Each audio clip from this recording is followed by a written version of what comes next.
Hello, everyone. Welcome to The Voice is Your Voice. Bangladesh caretaker government led by Nobel Peace Prize winner Mohammad Yunus has destroyed the career of hundreds of journalists in just the first 100 days of its rule. Journalists and the media of whatever kind have always had to walk a tightrope in Bangladesh under all previous governments, whether it was the Awami League, the BNP, or the military. Working as a journalist has never been without a danger in a country that is a democracy on a paper, but in reality has been under the iron fist of its rulers. Not surprisingly, Bangladesh ranks 165th out of 180 countries in the latest Press Freedom Index of 2024. Just a few years ago, in 2015, Bangladesh was ranked 145th. Today, let's welcome a special guest from Swiss Public Radio, Charlotte Jackmar. How are you today? I'm fine. Thanks for having me Thank you. on The Voice. Thank you Yeah. giving us this chance or opportunity to talk to you. Charlotte Jackmar is a journalist, a senior journalist, also an author, moderator, of course, a mother. And I found she is also an outdoor fanatic. It was written online. And that is fantastic. True. Yeah. That is true. And you are from Switzerland. All right. Since 2004, you are with NZZ AM Sonntag. Is it But correct? today I'm with Swiss Public Radio. But you mentioned that, right? Yeah. Exactly. Thank you so much. Let's talk straight away about press freedom in Bangladesh under the current interim government. I know that you just returned from Bangladesh before you came to USA. My first question for our audience, how does the current crackdown on the press freedom compare to previous regimes in Bangladesh, and what makes it unprecedented? You mentioned it before. It was never an easy job in Bangladesh. But what is different now is that we have like kind of a cleansing almost, I would call it. Like, in fact, the most senior journalists, the most secular journalists and liberal journalists are being persecuted by this government. And this is, I would say, to an extent which I at least have not seen, and I have been in the country, on and off for the last 20 years. So these most senior journalists, secular ones, are charged with murders. They haven't committed, of course. They are harassed. They are threatened. A few hundreds already have lost their jobs, which means no income for their family, no money. Their accounts have been frozen. So this is really more than we have seen in the past. And it seems like really the Yunus government wants to silence these journalists. It seems a little bit like what we see sometimes in autocracies, in autocratic systems, that whoever is not with you is considered being against you, and you try to silence them. But that's of course not what journalists should be able to do. You should actually welcome journalists who are maybe criticizing you sometimes, but that would, be what press freedom means. And this is not being done in under the Yunus government. On the contrary, these people have to hide. I have spoken to many journalists in Dhaka 3 weeks ago. Many of them are hiding. Many have different charges against them, murder charges, sometimes happening on the same day. On the same day, at the same time, in different places in Dhaka. So it's obvious, these journalists have been working in their media stations. They have not been killing people on the road. Nevertheless, they have to fight these charges now and have lost their jobs. Probably can't work as journalists ever again in the country. As I understand, you are a well-known Bangladeshi political situation. You visited this country several times in the last 25 years. So you know the environment. Is it correct as you explained right now? Yes, that is correct. Yeah. All right. Thank you, and thank you being, uh, well-known Bangladeshi situation. How might Bangladesh's declining press freedom ranking affect its international image and relationship with the democratic alliances?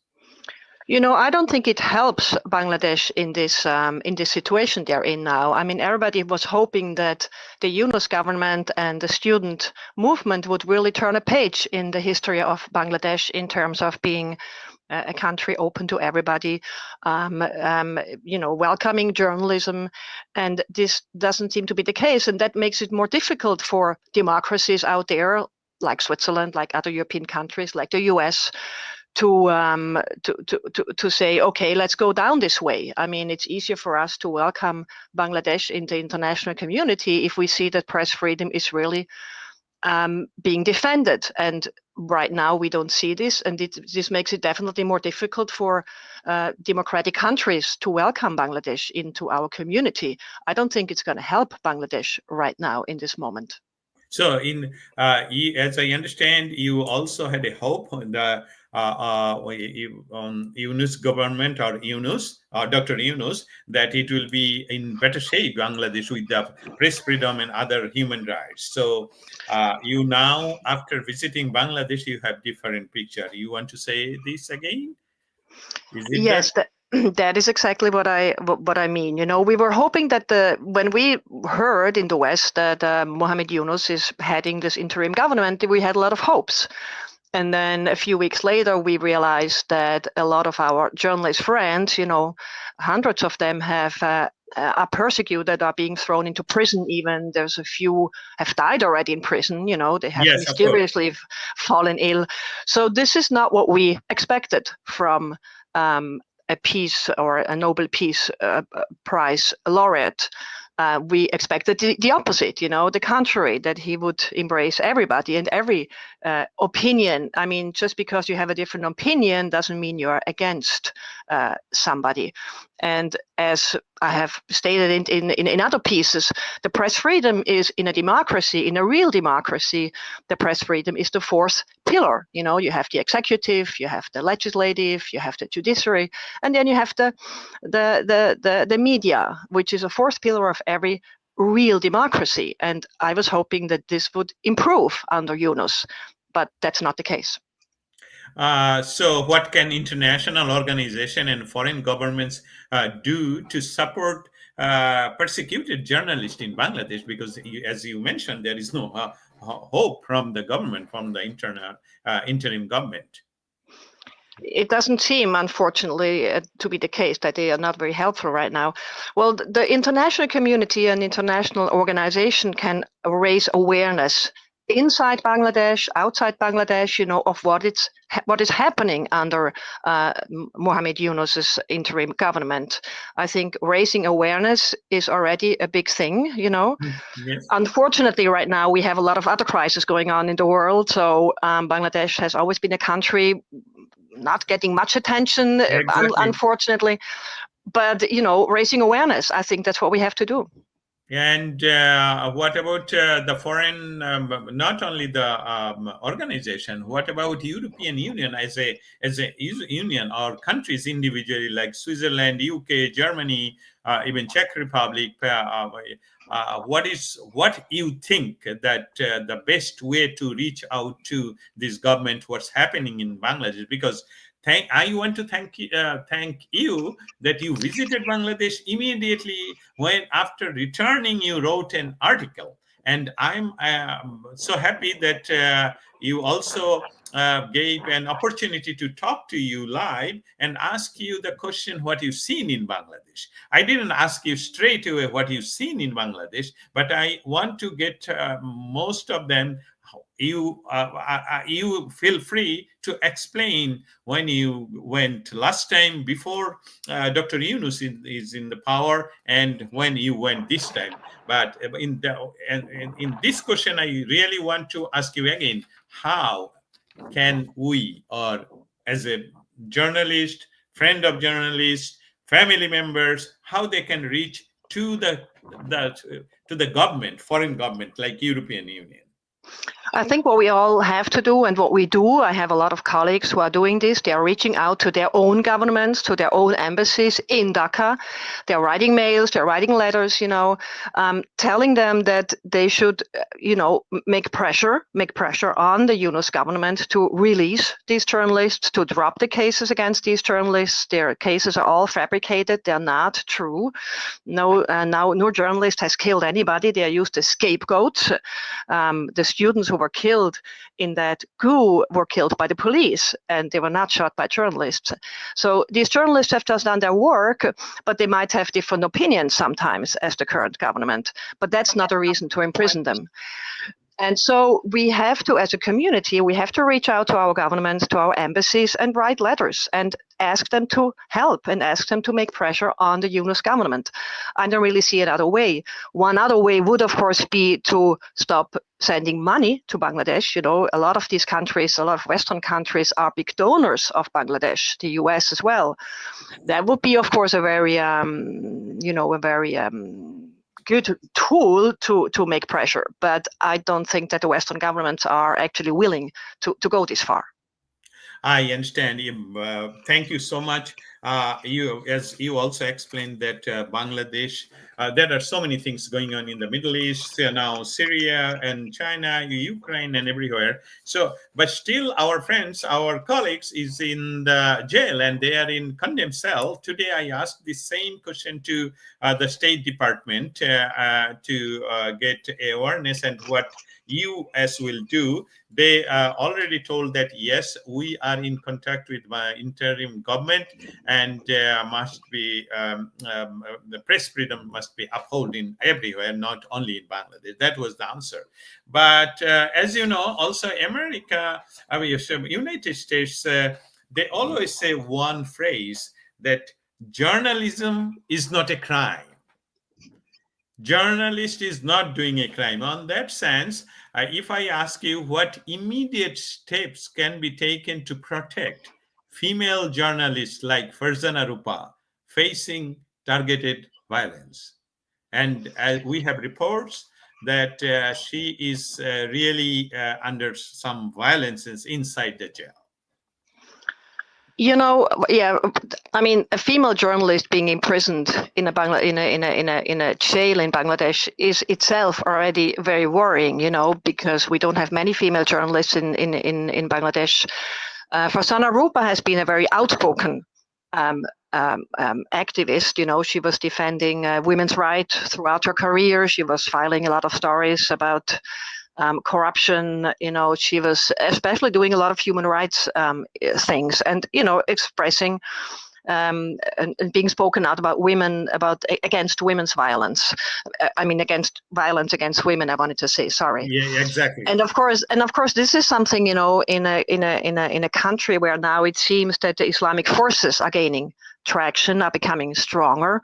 She's especially vulnerable, and being in prison, in conditions which are much harsher than the ones the male journalists are facing.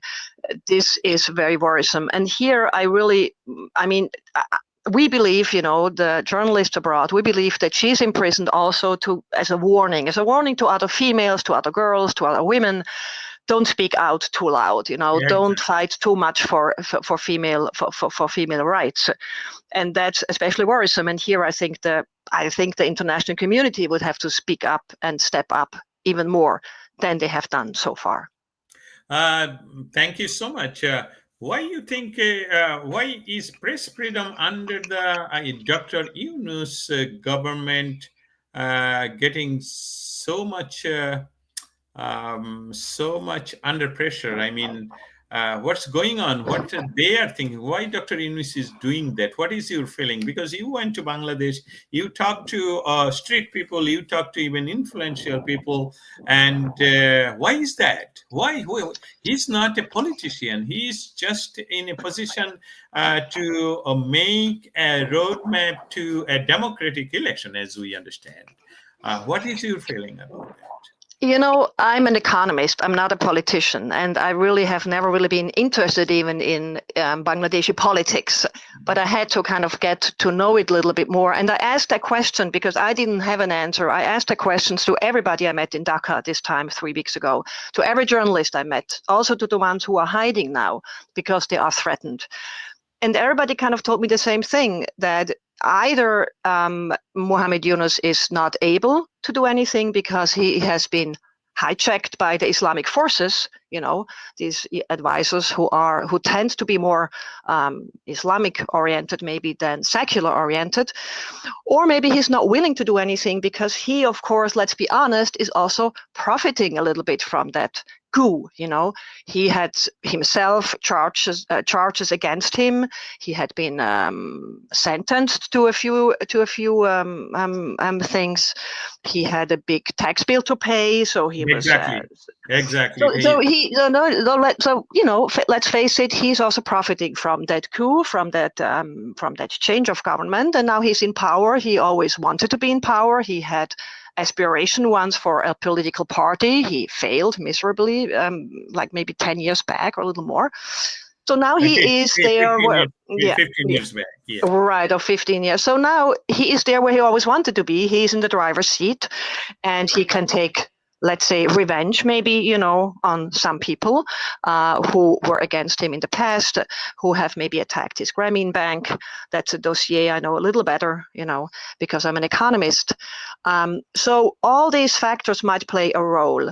But to be very honest, I don't think there's a clear answer to your question, you know, why he's doing this, why he is going against so many journalists. But the argument or the reasoning that the Islamic forces are very, very strong in the background, I think explain most of it, probably, especially if you look at the case of Farsana Rupa, who as a woman is being punished like something I have not seen in Bangladesh in the history of journalism. Press Secretary Shafiqul Alam tells a press conference that all the reports of all the journalists of the last 15 years must be examined whether they contain fascist narrative. There would be no place for fascist in the media in the future of Bangladesh. This message is clear. If you are not with us, you are against of us, and by definition a fascist. This paragraph is from your article. Can you explain why? Right. So he wrote that in a piece. I can't remember which newspaper it was, but it's a clear warning, right, to every journalist who has a different opinion. If you have a different opinion, if you don't share our opinion, we don't like you, and we might go against you. And if you have written anything against us in the past, we also go against you. So that's that's not what press freedom means, and that is not what a democracy means. If you want to build a democracy, you have to have the media as a fourth pillar in your state, that the journalists are going to ask always critical questions about you. They're going to question what you're doing, and that is necessary, because only that way you can really maintain a good democracy, a sane and a safe democracy for everybody.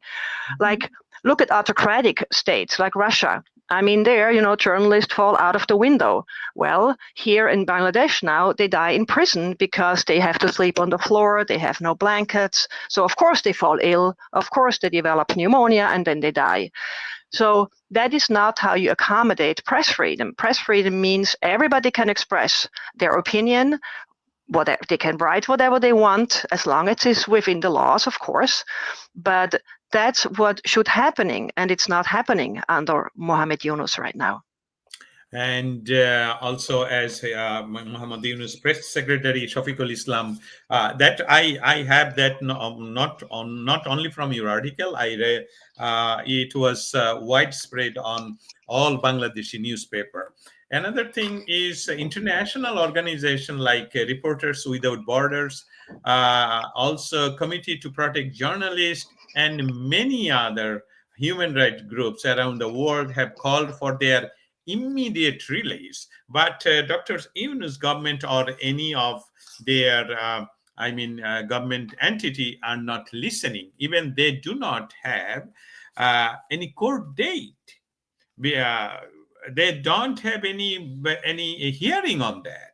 And there are so many reports that if there is anybody in the court or court hearing date, no advocate is available because they are afraid of lynching, attacking.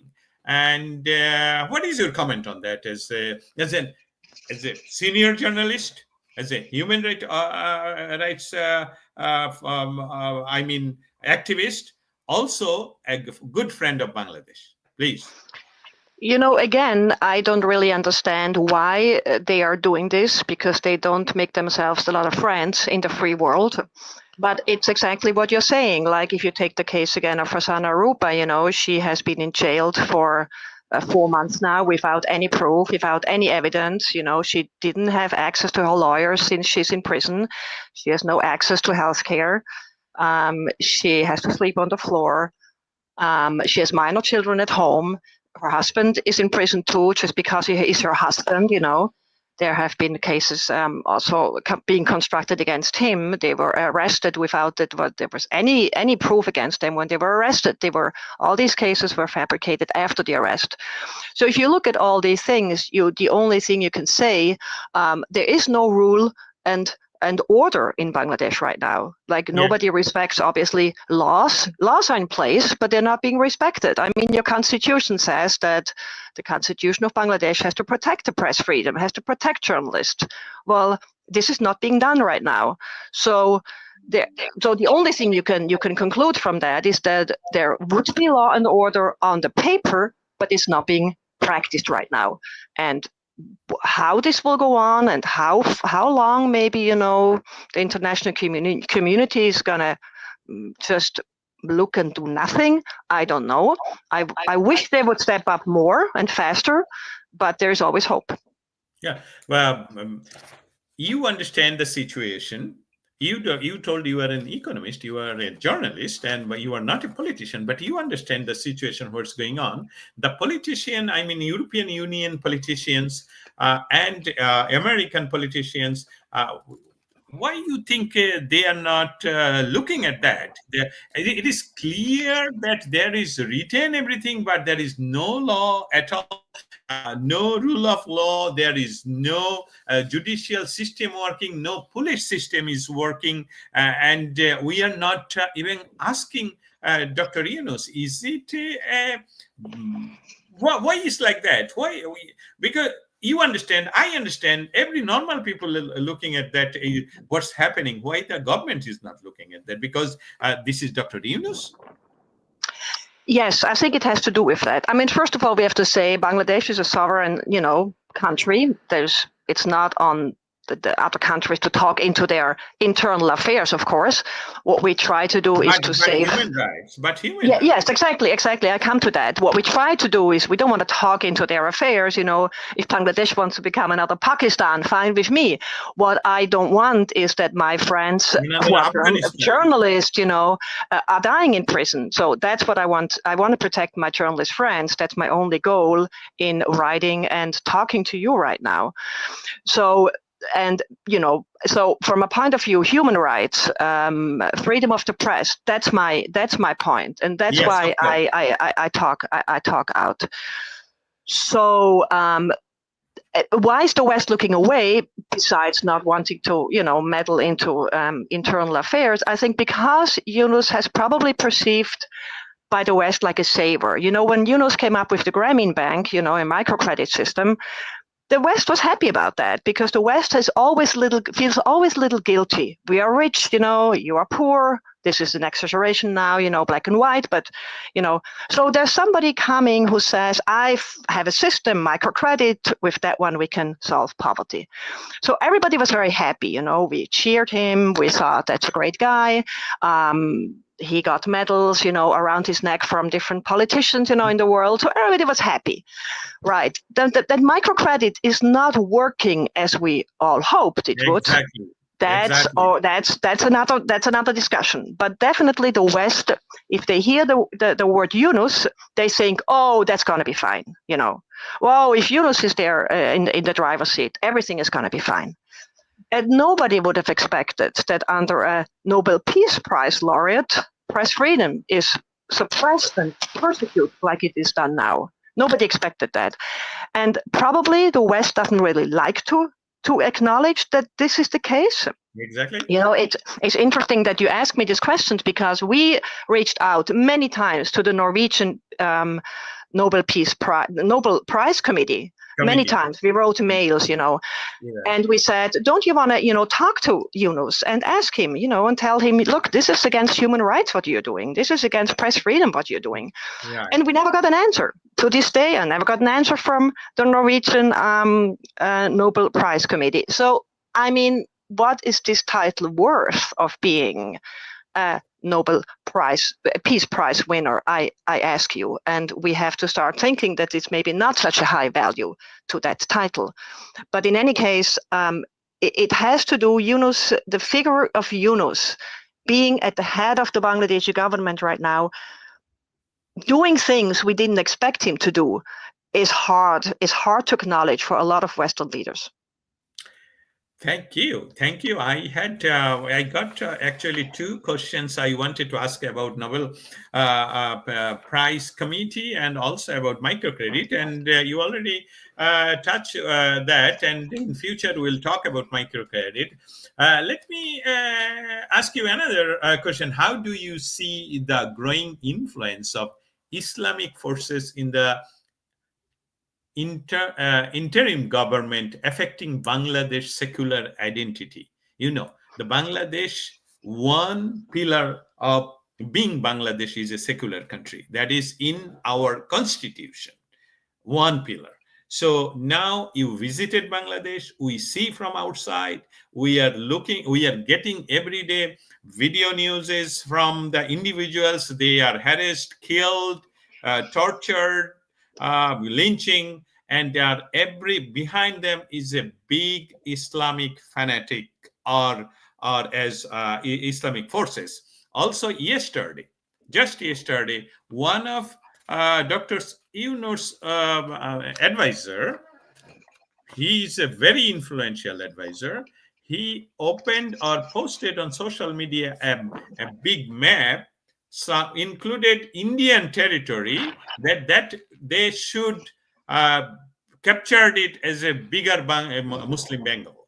So what is your comment on that? How do you see the growing influence of Islamic forces in the government today with Dr. Yunus? And we know Dr. Yunus is not as we know from Western side, that he is not an Islamic fanatic, as we know all the time. Yeah, I mean, I asked the questions to my friends in Dhaka, because they know better than I do, and they all told me that, first of all, you can see the Islamic influence on the roads. There's not many women anymore on the roads without being, without covering their heads, their hair. There is fewer women all over. I know female friends who have been hiding for weeks and didn't go out on the road. So this is, of course, not a good sign. It means that they fear. Young women have told me they are harassed on the road, so that's why they cover or don't go outside anymore. So you see the influence of Islamic forces on the roads with the example of women.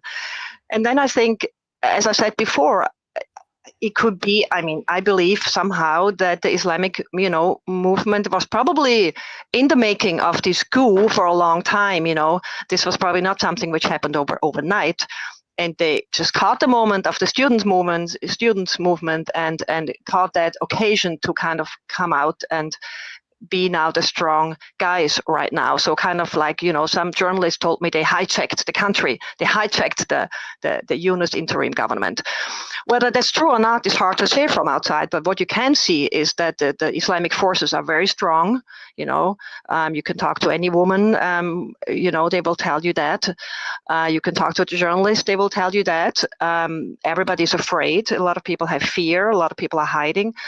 So right now they're strong, and they probably also would like to get rid of the secular, part in the constitution. Having said that, from knowing, or from having visited Bangladesh so many times, I know that the Bangladeshi population and people are very secular. I don't really think they want to have an Islamic state. And my hope is just that, with the time, with the weeks now going and passing, there's also going to be more awareness in the country itself, in Bangladesh itself, that people stand up and say, okay, that's not what we wanted. We might have wanted to get rid of that government, that former government. We had a common goal, but the outcome is not what we wanted. We don't want to have an Islamic state, and they're going to start fighting for a secular state. That is my hope, and I still hope that's going to be, the case in the end. But right now, the Islamic forces are in the driver's seat. Yes. Okay. From what you told, I just wanted to add one more information that Dr. Yunus on the US soil, he introduced one of his advisor as a mastermind of this meticulously designed revelation. That was not, he told, Dr. Yunus told that it is not by one night. It is not people, revelation like that. That was a meticulously designed. So also you mentioned now that maybe that was this meticulously designed thing was doing for last couple of years or certain years. And Dr. Yunus, do you think Dr. Yunus was part of that meticulously designed thing? I can't know, but I talked to a lot of people in Dhaka, and a lot of people believe that, and they have evidence that this was in the making, that he was part of this. Some people also say that the Biden administration even, was in this and kind of asked him to take over this role. For sure, he knew that he would be asked to take over this role, because you cannot, within a few days do this. So, of course, he was within these plans. He was informed, I'm sure. For how long, I don't know. But, he, as he always wanted to be a politician, as he always wanted to be the prime minister of Bangladesh, he of course was a natural person to be asked, of course, and to ask for that role. And again, as he was appointed, we were all hopeful. We were all hopeful this would play out. To turn a page of the country, to turn a page in the history, to become a real democracy. Including everybody. And a lot of people are just disappointed right now to see what's happening under him, whatever his part is in this. But he is either just a farce, being used by Islamic forces, or he plays a role in itself. Thank you so much. And what should the international community do to address fears of civil war and growing instability in Bangladesh? The civil war is, I would not say imminent, but there are some elements. For example, threatening to neighboring countries to capture their territory. Also, Dr. Yunus, even before he came to Bangladesh from Paris in August 7, he mentioned that if India interfere in Bangladeshi politics, then India will have to suffer with their seventh sister. That was his statement, and we have the evidence, video evidence. So in light of that, what should the international community do to address fear of civil war and growing instability in Bangladesh? So I really want to know from you this one. Yeah, as again, I'm not I'm not a politician. I'm not a political journalist. I'm an economist. I think the economy can play a role, like international companies can play a role. Like the economy of Bangladesh has been doing quite well the last 20 years. We have to say there was growth, people profited from it. There were jobs. So the economy is not doing well right now because a lot of people are hesitant to invest in Bangladesh. So maybe going through that, more the economy side and the economic pressure that governments, international organizations, companies tell the Bangladeshi government, look, if with this instability, we're not going to invest in your country anymore, and we withhold money for the time being. I think that might be a way how we could make more pressure, onto the interim government. But it's not an easy situation the country is in right now. If I request you, Charlotte,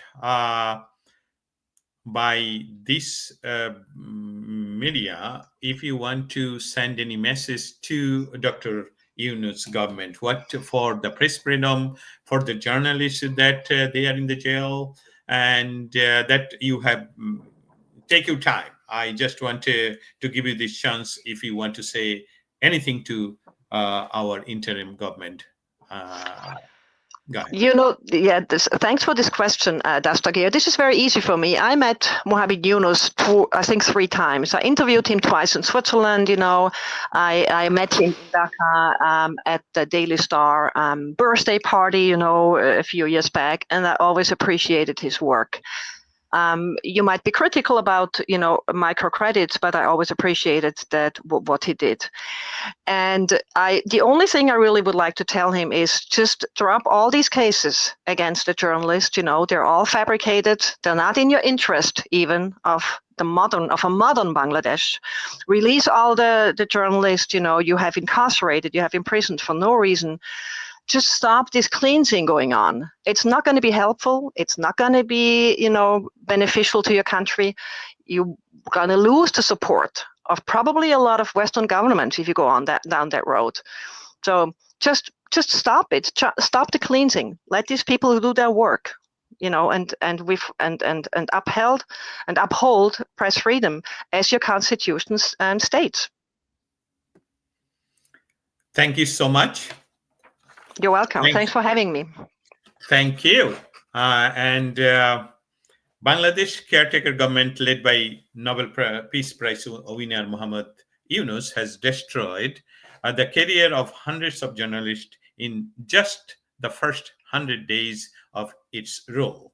Journalists and the media of whatever kind have always had to walk a tightrope in Bangladesh under all previous governments. Whether it was the Awami League, the BNP, or the military. Working as a journalist has never been without a danger in a country that is a democracy on a paper, but in reality has been under the iron fist of its rulers. Not surprisingly, Bangladesh ranks 165th out of 180 countries in the latest Press Freedom Index of 2024. Just a few years ago, in 2015, Bangladesh was ranked 145th. I was talking to a senior journalist, Charlotte Jekmer, about Bangladesh press freedom situation. Thank you for joining, Charlotte, and talk to you soon. Talk to you soon. Thanks so much for having me, Dastagir. All the best to you. Bye. Thank you. Bye. Bye.